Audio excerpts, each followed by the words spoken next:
Sveiki, man sauc Pāvils, un šajā BūTLV video apskatā HTC One X Plus.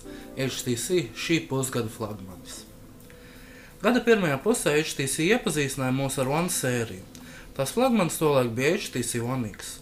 Laiks ir gājis, un tā laika flagmanis jau sāk izskatīties pēc vakardienas telefona. Tieši tāpēc HTC ir izveidojuši tā uzlabotu versiju One X Plus. Pastāstīšu par šī telefona tehniskajiem parametriem un to atšķirībām salīdzinot ar One X. Abi telefoni ir ļoti līdzīgi izmēru un dizainu, tomēr One X Plus ir nedaudz smagāks.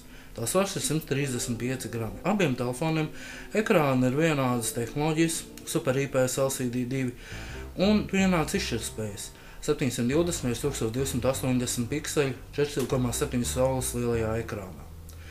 Atšķirība redzama lietotāja saskarsmē.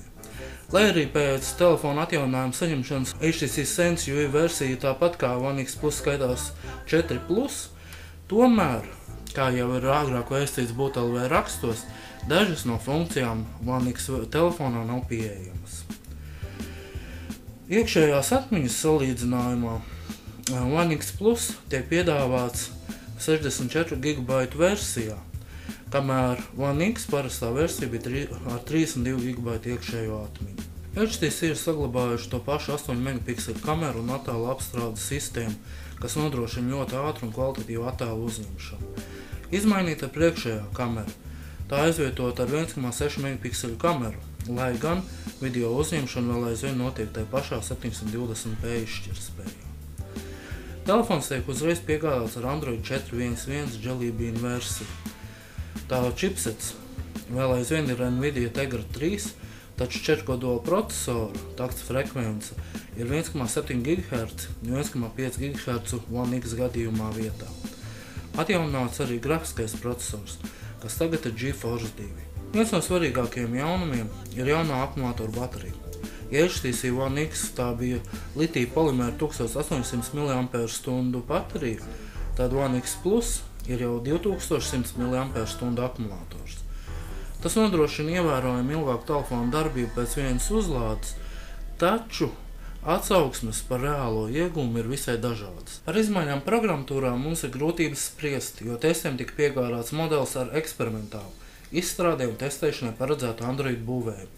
Tajā ir komponenti, kas pilnīgi noteikti nebūs atrodami ierīces pārdošanas versijā, tad pēc neņemos uzskaitīt visu šajā būvējumā esošās funkcijas un īpašības. Lai vai kā, telefona ātrdarbība nelika vilties. Atsevišķas tiešām niecīgas aizturas bija manāmas vien atverot ļoti lielas programmas vai tādas, kuras nav bijušas nereiz atvērts kopš telefona ieslēgšanas. HTC One X Plus ir jūtami uzlabota One X versija, taču uzlabojums nav tik liels, lai jums būtu jēga steidzami mainīt savu esošo One X pret One X Plus. Tajā pašā laikā, ja vēlaties iegādāties vienu no jaudīgākajiem pašlaik pieejamiem telefoniem un HTC šī rudens flagmani, tad HTC One X Plus ir tiešām jaudīgs telefons, kas ir spējīgs konkurēt ar visiem pašlaik aktuāliem telefonu modeļiem.